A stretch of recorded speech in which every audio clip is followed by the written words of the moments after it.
Hello, it's Spelk from Sugar Free Gamer. Here we are again on my second part to the Blackburn's Ford scenario in Brother Against Brother. This is the lay of the land at the end of the first turn. If you want to review what's happened in the last combat, there's this row of icons on the top bar. They all give you sort of overlays and status checks and things that you can turn on and off. And handily, one of these is where is it? Open battle history. That's it. So you can see essentially what's happened. Obviously not much, no casualties, no shots, everyone's out of range. But it does show you the two phases that took place during 1220. So let's get moving. Now, last turn I just sort of moved everything up. I'm trying to put my units across, like a sort of a firing line across the Blackburn's Ford River, in the hope that I can lay down a lot of fire and eventually push my way onto this farmland and plain. However, I think I moved my artillery too far forward, and now you can see these white reticules. That's as far as my artillery can fire. That's their range, and when it was a hex back on this elevated part of the hill, you can see the on the right hand side there's a height 1. I could see all of this area and I could fire on all of this area. So ideally I want to get my artillery back onto that placement, just so that it can support the troops at the front, really. So I've got to do a bit of jiggling about to make that happen. They're all stacked up down this road towards the ford. So what have we got here? These guys, the 3rd Michigan, you've got 660 men. They're all holding mini rifles. So what I really want to do is get them up front, possibly bring them up here, and I want to split them, which is this split command down there, and basically it'll half the regiment and make a left and a right version of this regiment. So we'll stick to your company. Split the troops, and as you can see, you've now got 330 in the Michigan right, and you've got 330 in the Michigan left. Now, the reason why I've split them up is there's a frontage penalty on regiments that are over, I think it's either 350 or 400. There's something like that. Once you start getting lots more men over that value, they interfere with each other when you're trying to create lines in this sort of distance. So, firing lines, you know. So, I'll split them up, and then I can move them independently, and then they don't take any sort of frontage penalty. I think it's something as dramatic as 50% effectiveness if they're sort of crowded in type of thing. So that's why I've split them up. And all of my large regiments I'll basically split up and use them along this front, hopefully, to push forward. Right, so now, have they got enough points to go into line formation? Yes, they have. So my company into line, march! Now hopefully you're hearing the sound effects. Last time I didn't have the setup to record the sound effects, so it was a totally silent video with just me babbling on. Whereas now you should at least hear the orders and some of the fire and things like that. So now let's move these guys here and put them in line formation. March! Yep. Okay. So let's do the same again with my other large formations. The 2nd Michigan Infantry. I don't know whether you can split in forest. Can you? Let's try. No, you cannot split there. So I need to move them to the side a bit and then try and split. Stick to your company! There you go. So again, we've got Michigan Infantry right and left, about 330 men. Now I'm not going to be able to get them in line if I pull them forward. I'm not sure I want to be... Oh, I don't know. I'll pull them in column formation up to the side here, and I'll put them in line next go. Yeah. There we go. Yeah, you see the 0% chance of them actually going into line based on one movement point. So I'll just face them the right way. Now the infantry left, 2nd Michigan. I think what I'll do is I pull them down here.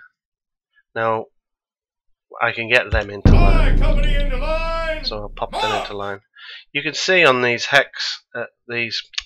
counters, the formation is actually identified by these lines. You've either got 2 lines at the side of the NATO symbol, which means in column formation, or when they're in line formation, there's a dark line on the bottom, across the bottom, and if there's a dotted line, that means there's skirmishers deployed in a line formation. I think the unit's in a line formation, and because it's dashed, it's got skirmishers out, so it's sort of a double indicator. And let's get the... Who are these guys? Who are you? Unknown enemy unit. That's my supply. Well, it says they're the 1st Massachusetts Infantry, but when I hover over them, it says up in the right hand corner, unit under mouse, unknown enemy unit. Corpse failed intelligence check on my own men. I'm not quite sure what's going on there. Again, I'm going to bring them down here. Hopefully I can split them. How many have they got? 4, 6, 2. You know, I might not split them. I might leave them as they are. I'm not sure. No, let's split them. Oh, I can't split there. Okay. Well, let's not split them then. Let's just get them in the line formation ready. I can split them later. I can move them in and split them later if I need be. I mean, these guys at the front here, the light battalion, they've only got 160 men, and the guys next to them, the 1st Massachusetts, they've only got 190 men or so. So I'm going to have to pull these guys back after a few volleys and then start moving like the 300 men line units up to the front. I want sort of a solid wall firing across. Okay, let's move the supply up a bit, not too much, just so that it's dishing it out. Good old Fighting Dick, the commander. Let's get him up behind the men. I really like to keep my commanders close by, so rather than sitting them at the back, even though his command range covers quite an area.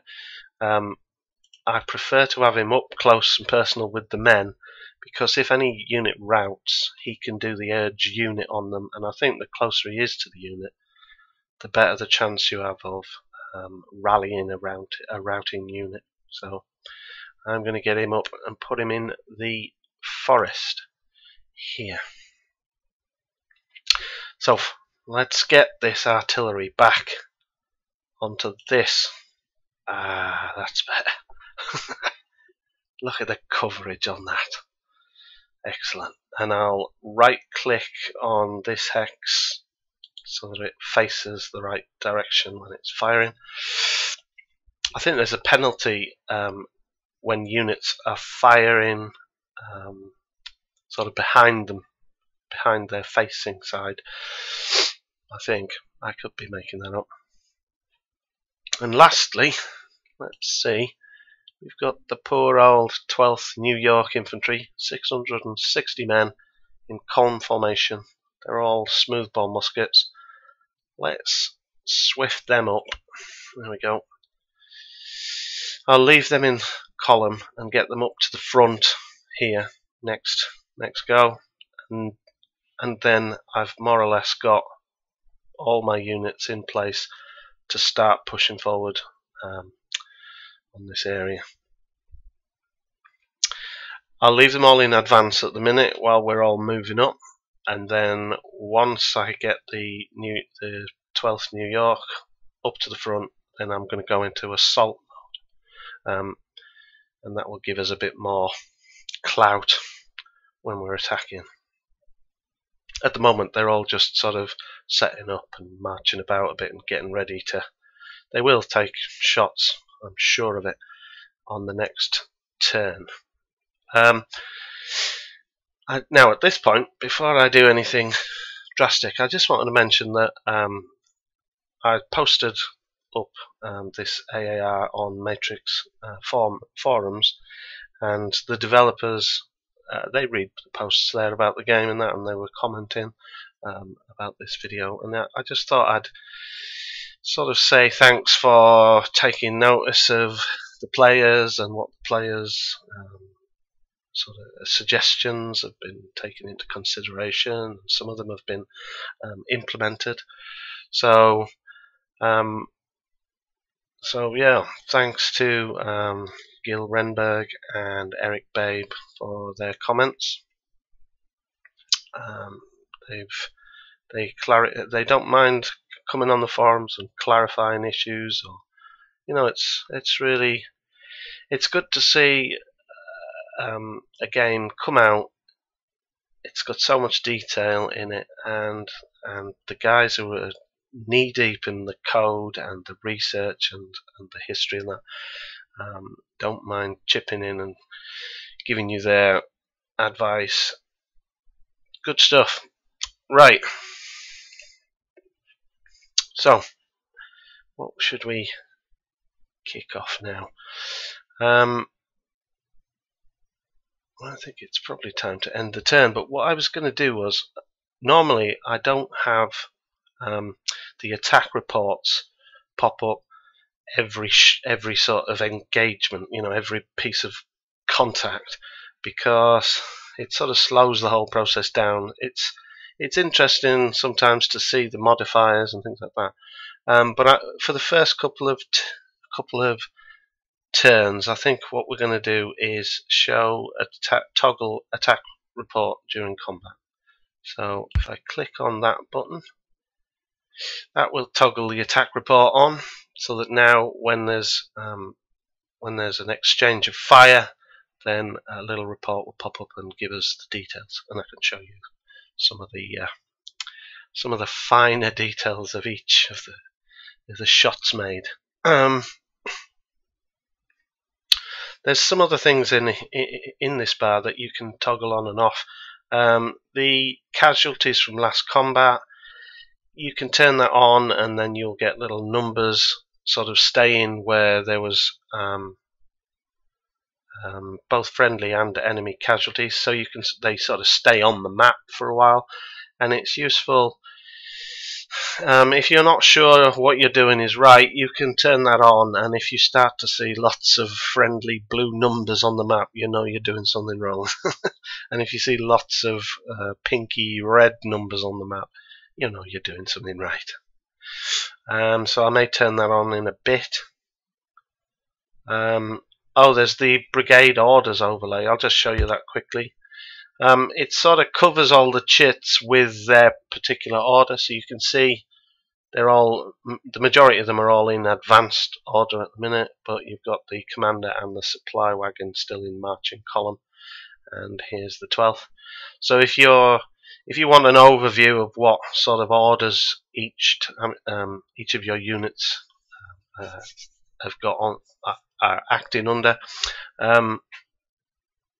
then you can toggle this on and off and see it at a glance. Obviously, it covers a lot of information, so you don't want it on all the time. It's just a quick check. And in this scenario, it's not really that important because we've got such a small number of units, and they're all in the same brigade at the minute. So they hopefully will all be doing the same thing. Okay, let's do this turn. Dress up on the right! So we've got some fire going on, and here's the this is the attack dialogue that gives you all the details. You've got the 1st Virginian Infantry counterattacking the 1st Massachusetts Infantry. So these guys shot, and then these guys shot back. You can see the effective strength, the types of firearms. You get the percentage roll, and then you get the total damage and the morale damage. So the total damage was 1, and the new defender's strength is 197, and they dropped by a tiny percent. The morale dropped by a tiny percent. Now, if we scroll down, you can actually see that the minute details of what went on in this engagement, and the attack roll. That's sort of the seed to the combat, and then the attacker's strength reduced by frontage rule. So it was 418 and pulled down to 396. And then you start to get, okay, base damage is strength times attack roll divided by 9. There's a lot of calculations going on here, but and some of you might be interested in it. Some just like the thrill of the action rather than looking through all the numbers. But they do give you an indication early on. You can look at the numbers and sort of get a feel for why things are not as good as you expected them to be, and things like that. And essentially you have a total amount of damage. So it was calculated to be 26, and then it was modified down by all of these effects. So the difficulty level, then the gun power, the smooth bore muskets, and the distance. The attacker spent movement points before firing. The attacker's fresh, the weather, the general Patrick T. Moore was attached to the brigade, so he exerted. Well, no, actually he didn't. That's a 0, so it wasn't modified at all. But you can see all the modifiers peel off damage from the initial calculation. And you end up right at the bottom. Terrain modifiers, defender, brigade orders, and then you get the total damage that falls out at the end. Okay, there's another one. The Massachusetts Infantry has attacked Virginia, so 2 are damaged, slight morale drop, and as you can see, after a while, this sort of interrupts the combat and the feel of it for me. Anyway, I prefer this to just be a summary at the end of it, so that I can just get a feel for what's going on rather than dig in. But the option is there to dig in, and while you're learning the system, it's quite revealing, and it gives you hints as to why things are happening. so it's worth doing. Right, so that was the first phase of combat. There was a to-in and fro-in, attacks, counterattacks. You can see Massachusetts attacks the Virginia infantry. That's these guys. And then the Virginia infantry attacks the Massachusetts. We lost 1, they lost 2. And then there's a lot of units that are unable to attack at the minute. Right, so this now the AI's moving its units about. You can see, well, what we can see exposed of the plains by our artillery is he's moving some of his infantry up. He's got an artillery stationed on the right hand side of the plains. But I mean, he's only got. Oh, here we go again. Now this is the second phase of battle.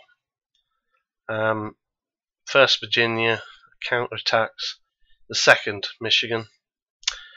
1 damage. Second Michigan attacks the first Virginia. 2 damage. And you can see these little red and blue numbers floating off into the ether. That's basically a visual representation of the damage that's happening to the unit. So if you didn't have these reports on, you'd still see these numbers coming away from the units, and you'll know that your guys are taking damage, type of thing. There's another attack, and that was an ineffective attack, so there's no actual damage scored. And here we go. So this is the end of the turn. Summary report type of thing. So overall, total casualties, we've got 2 and they've got 4. So we come out slightly on top. Okay, so the time's now 1 PM. Actually, something that Eric Babe put in the forums was when I was sort of explaining these what victory hexes did, and that they weren't important at all until the very end, and then you take them right at the end, and then they affect the score. He mentioned that actually holding the victory hexes does affect. I think it affects the morale, the overall morale, and at the point at which the morale will break. So if you hold some of these victory hexes during the combat, I think there's sort of modifiers that will slightly nudge the morale that you will break at up a bit. So there is an effect to the entire length of the game when holding victory hexes. I mean, it's an interesting point that I'd never picked up on. So you know, thanks to Eric for highlighting it. Right. So we're not doing too bad. Obviously, we've got no victory hexes yet, but we're getting our men set up.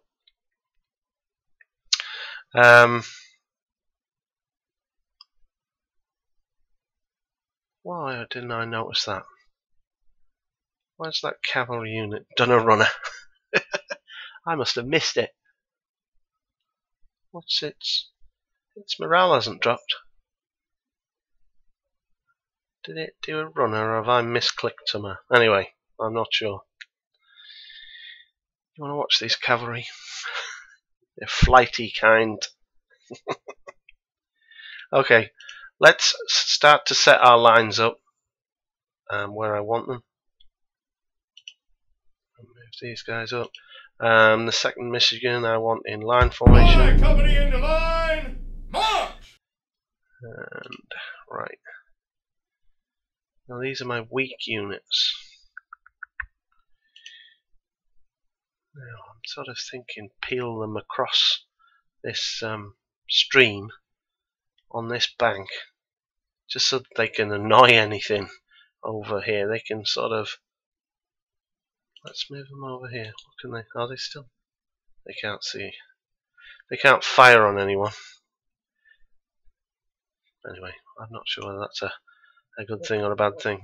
Who's these guys? Right, I want these up the front. These are the 1st Massachusetts, 462 men. So I'm going to push them up here. Oh, misclicked. And now I've got them facing the wrong way.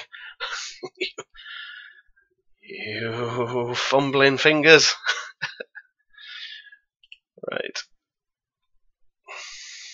1st Massachusetts. These guys are the 197. Okay, so I think I want to move these guys out of the way, to be honest. I'm not going to put much sway in them pushing the main front across, because I want to get these fellas up. So I'll move them up. They're all in line formation. They'll protect this guy who's facing the wrong way. Now, I can't chivvy that cavalry unit. I must have misclicked, used all his movement points, and placed him in front of my artillery. So that's not very good. Can I salvage that? I wonder if I urge that unit by the commander, I might be able to. He's got 3 movement points. I just want to move him out the way. Let's urge him. Oh no, we didn't have an urge. Oh, it's already been urged. Okay. Well, my artillery, they've got cavalry riding in front of them at the minute. So it's all going bad. Okay, the 3rd Michigan left. Yep.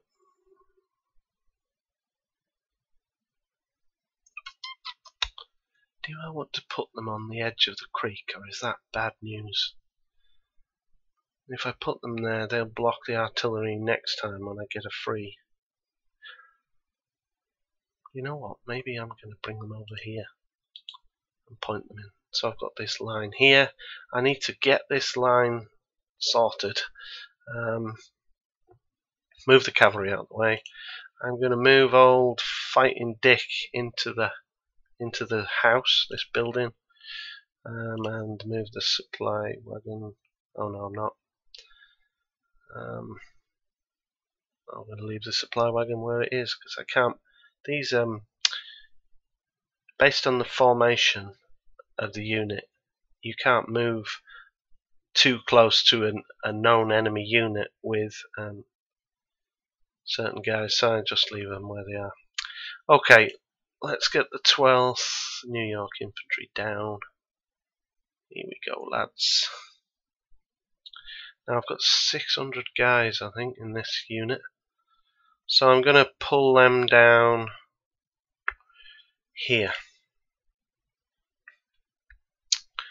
They've still got a fair amount of movement points, and I want to swap them to line formation. Let's move them forward one more and flick them. Do I want to split them or line them up? Line them up. Company into line, march! And that's it. When you give them a formation change, they throw away their movement points, the rest of their movement points. I'll split them next time if I need to.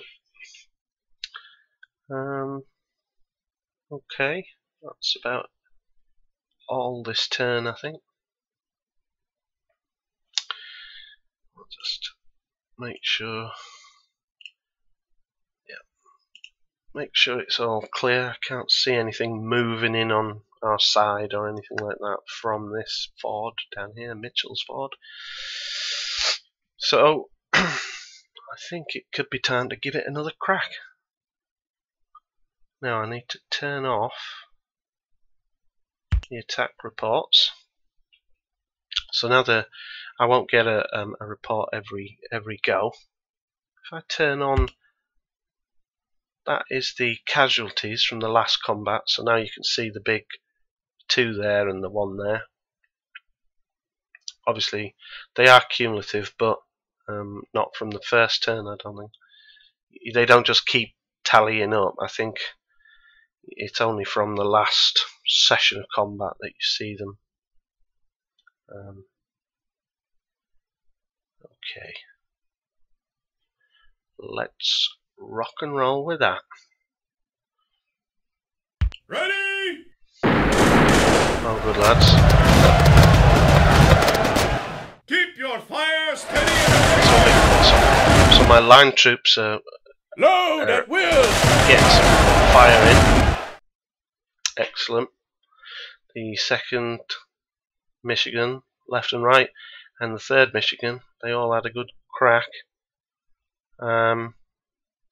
Okay, so we suffered 1 casualty and they've suffered 5, so their casualties are mounting up. You can see the 5 there.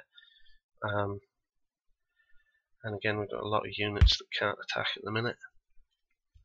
Now the AI starts its move. It's basically, I guess, moving its infantry up to where it's in range to fire on my guys. The 1st Virginia, they're holding the fort, sort of thing. Holding the ford, rather. You do get some periods. Here we go. Fire and counter fire. Some of them have a crack. Their fire's ineffective. Oh yes. Cut them down. Now if that doesn't get your blood boiling. Cut them down. Right, that looks good. I like large pink figures. So yeah. So this is the turn report. Obviously you can read every line, but I usually just scroll down to this. This is the important box to me. The number of casualties taken, totals. I think if you had this right at the top here, it would be better. And I think on the half turn report, it seems to be at the top, but I would put it for the full turn report. Also, I'd put it at the top. It just makes sense to sort of, here's the sort of damage report, crack on. And if you want to, if you want to dig further, dig deeper, then you can do all the scrolling down and seeing what's going wrong, who's done what. It's just my opinion anyway. Right, so that was a 20-minute session. That's what the turns are chopped up into. I think we can get one more turn in before I'll snip it. So, what are we going to do now? Okay. I'm still puzzled by maybe I misclicked. We've got this cavalry unit in the way, and I'm just going to move her out of the way. Take her into the forest here.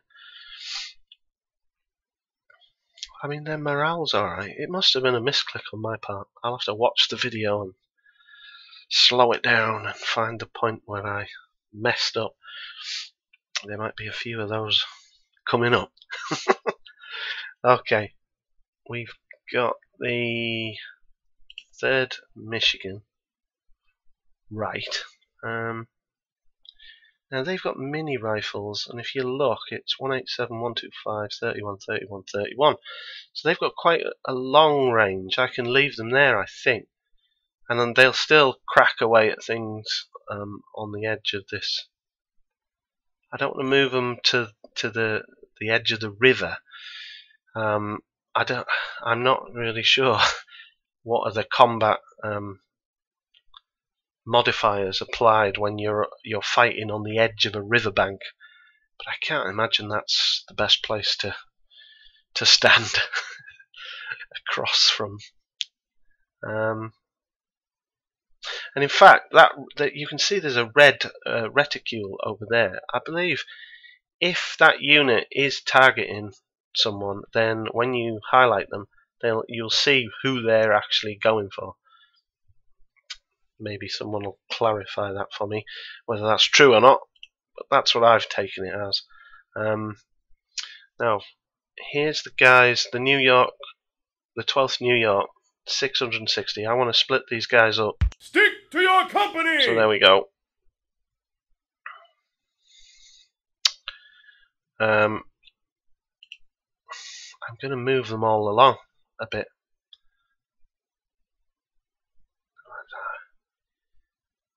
Are they out of command over there? I'm not sure. I don't want to push too far. I want to I want a line, and I want to probe, and then I want to go all in one with my most beefiest units I've got. So these are 192. I'm going to pull them there. Now these guys I need to turn around. These are my the 1st Massachusetts, 460 men. I'm going to move them up. You know, I said I wasn't going to put them on the riverbank. I've put them on the riverbank. Well, you've got to, haven't you? Okay, I'm just checking the numbers really to see. I've got a lot of men there in a short space, and I don't really want to block the artillery, so let's move them up, and let's move them in behind. Let's make sure they're all facing where I want them to face. And yeah, I've got a lot of men here, and I don't know whether I'm being OCD about keeping a channel open for the artillery, but you can see just by having men here, you suddenly get sort of dark areas where the artillery can't fire. So the placing of your men is crucial. You can't just pretend they're going to fire over their heads. It doesn't happen like that. So this center portion of the plane is now I can't hit with my artillery. So that's why I'm reluctant to spread them all out here, because then it basically makes my artillery useless. Maybe I'm placing too much importance on the artillery. Who knows? I wouldn't put it past me. Okay, that cavalry moved out of the way. Right, now the thing that I meant to do last round, which I forgot to do, was change the orders to assault. So this time, I think we're going to do that. I've got 2 urge unit points, which boosts morale a little bit. So I might need those if any of the units start to rout. So now I think what you need to do is do all your movements first and then change your order. Because if you change your order before you've moved all your men, when they change their orders, I believe they throw their movement points away. So changing orders first and then trying to move is not a good idea. I hope that's right.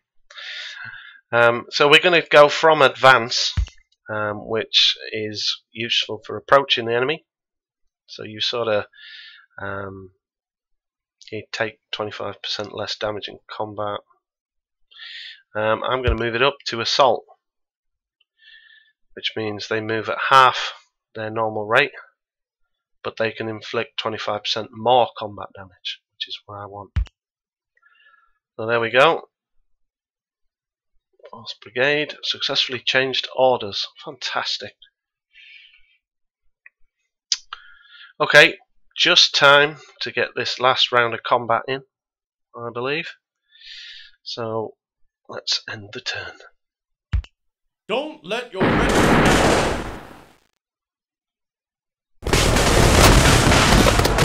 Maybe. Load at will! Oh, yes. We'll have to to excuse me jeering on the combat. Okay, that's the first phase of fire. Now, what I'm trying to work out is the battery. Did they get any in? I'm desperate to get some artillery action in, even though I know I shouldn't be overly concerned. Company H. Okay, well, we've taken 5 casualties total, 1 in that round. But we inflicted 29 casualties then. So, line formation, assault orders. Oh, baby. 51 in total. So they're taking a bit of a pounding now that we're beginning to set up and do the damage. Okay, the AI is responding. Again, it's moving up. It seems to be, it doesn't want to bring them together in one place. It seems to like to keep them spread apart. Presumably that's a defensive thing, so that they're not concentrated. Oh, there goes the artillery. Sweet!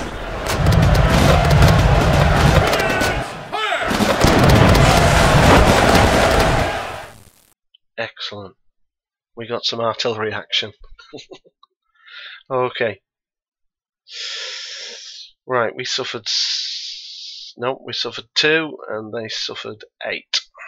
So there was a bit of, I think that was artillery on artillery action, which is always good. Okay, I think I'll call it there. At least we've had something happen this turn. Thanks for joining me and listening to me babble on. I hope you enjoy it, and I'll do another session later. Thanks.